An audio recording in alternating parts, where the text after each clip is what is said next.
Mojang just released the next big update for Minecraft Bedrock Edition that you can play right now, with tons of new bug fixes and features like the armadillo finally being added to Minecraft, 8 new types of dogs and dog armor, and some bug fixes to iron farms that we've been waiting for. So let's hop into it and check out all the new features in this update. The newest mob for Minecraft is finally here. This is the armadillo, the mob that won the most recent Minecraft mob vote. And this guy can be found spawning in mesa biomes and savanna biomes, and usually you'll find a couple of these guys. They're not too hard to spot, but they do blend in with the terrain. Now, if you walk up to them too quickly, as you can see, they're going to roll up into a cute little ball, and then they'll stick their head out when they think it's safe. And if you attack them, they're also going to roll up. Now, when they're rolled up, they don't take as much damage, but you still can kill them. They don't drop anything when you kill them, but they do give you a little bit of experience. And before you ask, no, I will not be making an armadillo XP farm.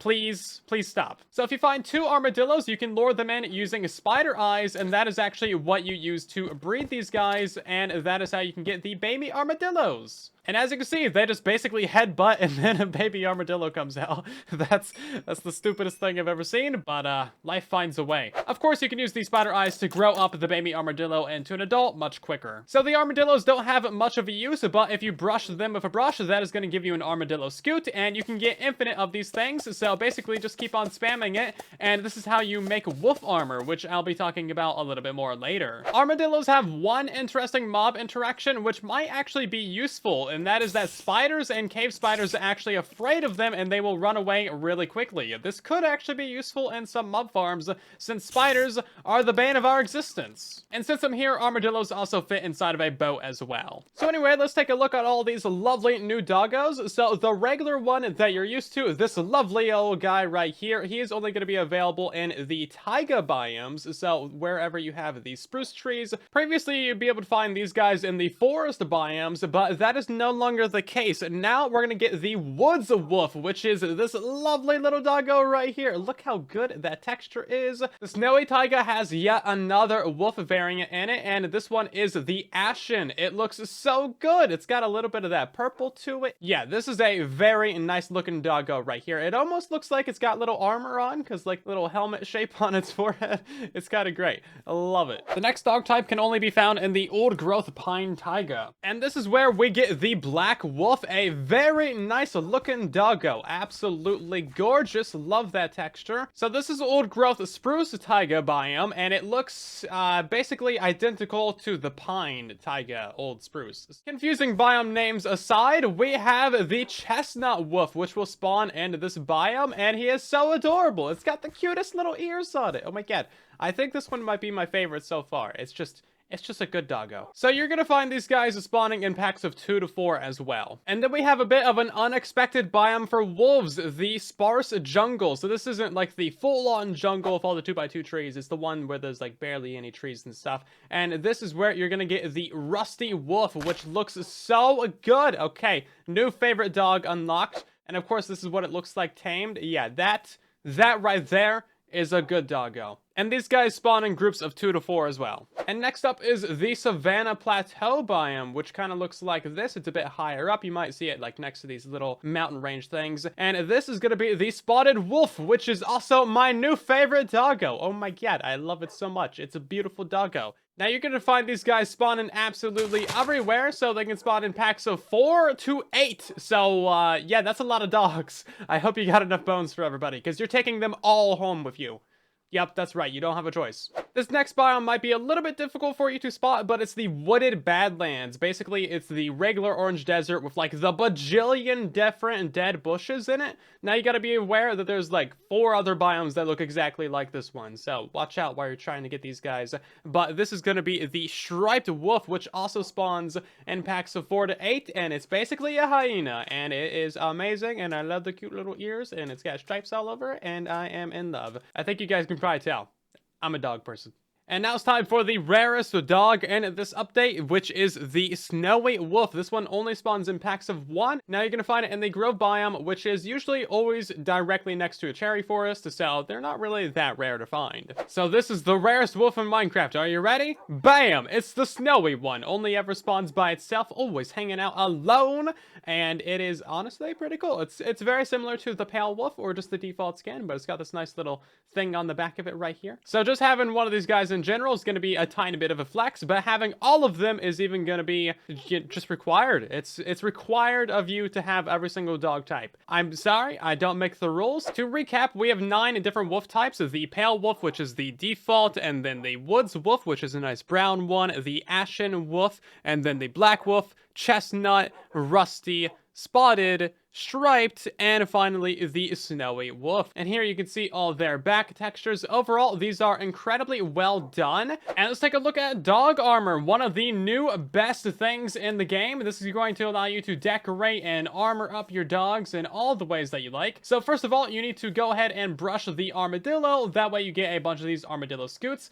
This is the shape of the crafting recipe right here. I don't know, something about this just kind of reminds me of like a general dog shape. I don't know. Surely that's just a coincidence. Anyway, that's going to give you one of these wolf armors right here. And then if you want to dye it on a Bedrock Edition, you need to use the water cauldrons. So you just put water in a cauldron, then you click on it with a dye, and that is going to dye the water color. And of course, you can blend the colors together as well to get various different blends and shades and stuff. Either way, once you have a color that you like, you just click on it, and bam, that is going to dye the dog armor, as you can see there. If you want to undye it, then you can click on a pure water cauldron, and that will undye it for you. To put it on your dog, you just click on it while holding it, and if you want to get that armor off of the dog, then you just need to click on it with some shears, which I agree is kind of a weird thing, but you're never going to accidentally do that in the middle of a battle, for example. You can still change your dog's collar by clicking on it with a dye, even if it has armor on. As you can see, that's not going to change the color of the armor. Now, the reason why you want dog armor is because it basically completely absorbs all damage that is dealt to your dog. So as you see, if I hit this guy, he's going to light up red, but he's not going to actually take any damage. Instead, the armor is going to crack and get further damage. And as you can see, there is a bunch of different levels of damage. This is like level 2,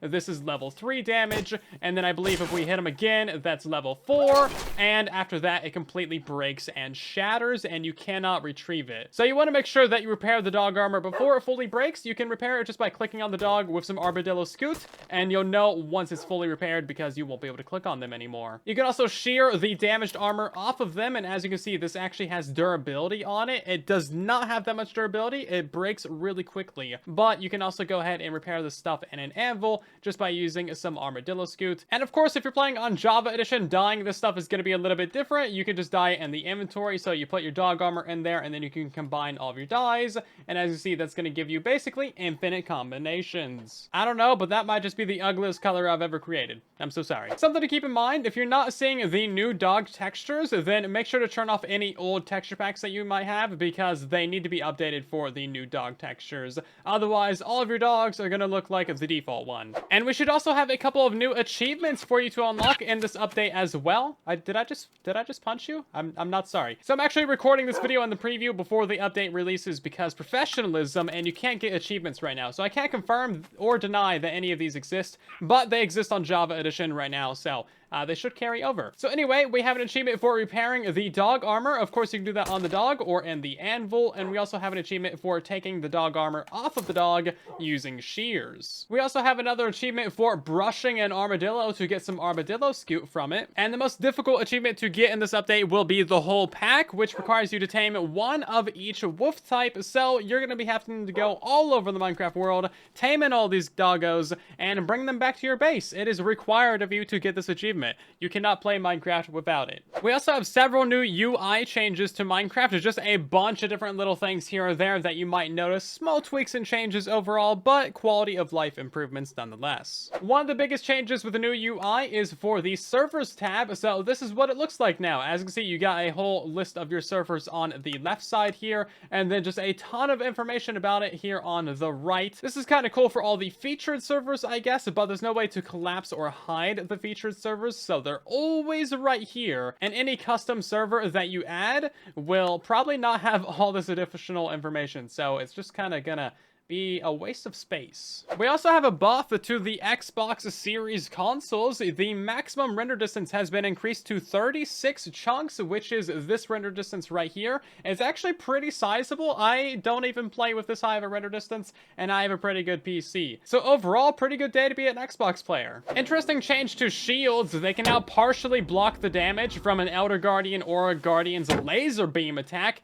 As you can see, I'm wearing full netherite, and even with blocking on the shield, it still does a significant amount of damage, but less than it would normally. Jeez. You might have noticed it when we died in that ocean monument, but now whenever you die, your camera switches to third-person mode. That way you have a bit of an easier time telling what actually killed you. We also have a nice bug fix to water buckets and other buckets. They can now be placed down and picked up basically instantly. So previously there was like a weird little cooldown, but now you can spam place and spam pick them up pretty reliably. But notably, if they start flowing right as you try to pick them up, then that block update might actually cancel your interaction. That's a bit of an older bug, so you might have a little bit of issue picking them up, but for the most part, it is a lot better than it used to be. And finally, we have a bug fix to iron farms. Well, not specifically iron farms, but beds going across a chunk of borders would turn invisible and basically be deleted. So if we had a chunk border between these two blocks right here, then basically all of these beds would end up being deleted or replaced, and that would in turn break your iron farm or your trading hall or your other villager tech, and that was really affecting a lot of people's iron farms.